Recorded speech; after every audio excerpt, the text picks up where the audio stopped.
With the country opening more industries and easing restrictions, is the worst likely over for the pandemic-crippled economy? Let's get the views now of June Neri, Bank of the Philippine Islands lead economist. Thank you so much for joining us, June. So, do you agree with our economic managers that the worst is over for the country?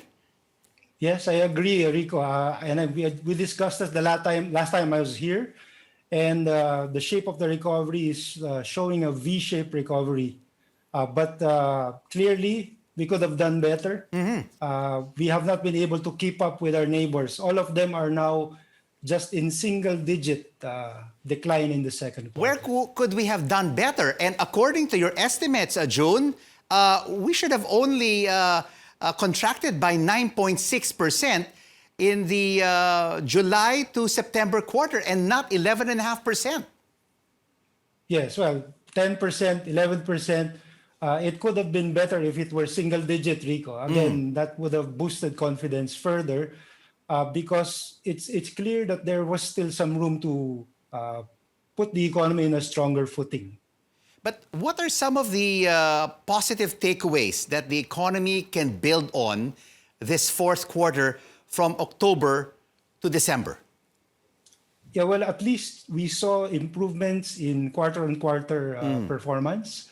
As we were talking about it earlier, there's an 8% expansion between the third quarter and the second quarter. No? And then, of course, there are sectors that are now seeing less declines year on year. No? People are literally buying more restaurant food than in the second quarter. They're buying more clothes and footwear.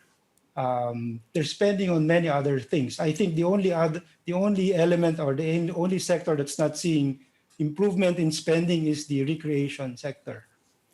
Recreation sector, but we just heard from the Department of Tourism, they're now opening up more than 7,000 of these hotels and resorts. So we could see a boost in this fourth quarter, particularly for staycations, no? But on the flip side, are we likely to see a single-digit contraction in this October to December quarter, or still a double-digit contraction? We're hoping for a single-digit one finally, Rico. Remember, in the third quarter, we had an August pause. No? We had to close down after reopening in July. I'm sure you remember that. And clearly, we don't have monopoly over that kind of performance because even Europe, the UK, France have been trying to close some parts of their economy lately because of the need to manage the virus. No? So we're not alone in that respect. And we're hoping that in the fourth quarter, there will be less of that and that this typhoon of October will be the last of the disruptive impact on the economy. Well, you mentioned about the typhoons. Of course, you had the Quinta, then the super typhoon Rolly, and then now you have Ulysses on its way to the Philippines, and this could really devastate the Bicol region and hurt the agricultural sector, which was one of the positives in the previous quarter. Absolutely, Rico. There's also the risk of the Asian swine flu affecting the livestock and food manufacturing sector in the fourth quarter. So again, we're very hopeful that we will be single-digit in the fourth quarter.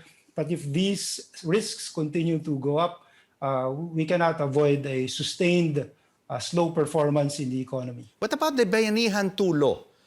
Could that in some way boost the economy? Well, it has already helped, Rico, and it will probably continue to do so for the rest of the quarter because it allows us to reopen the economy much faster. No? And it still gives the government the flexibility to spend more. No?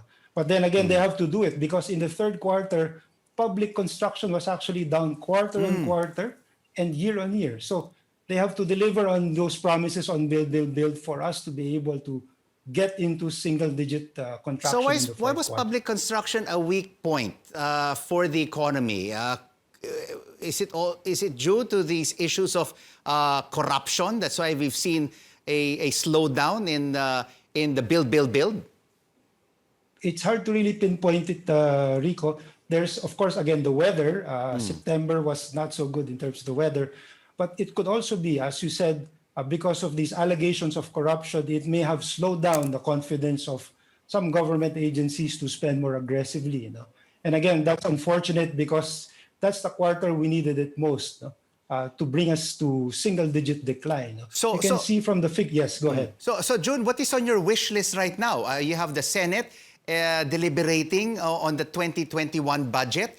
What still needs to be added on to this budget to at least to give the economy a lift?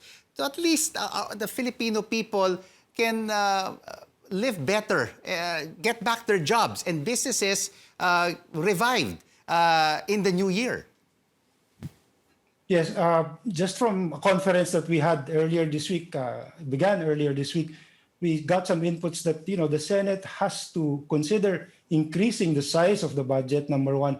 Number two is try to reallocate from one pocket to another.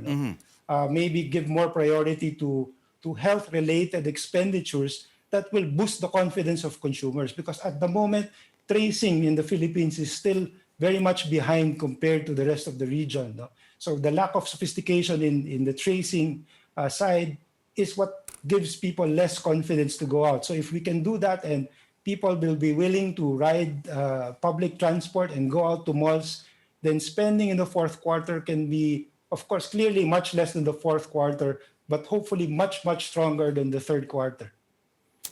All right, there's light at the end of the tunnel for the Philippine economy. Thank you so much for joining us, June Neri, the lead economist at the Bank of the Philippine Islands.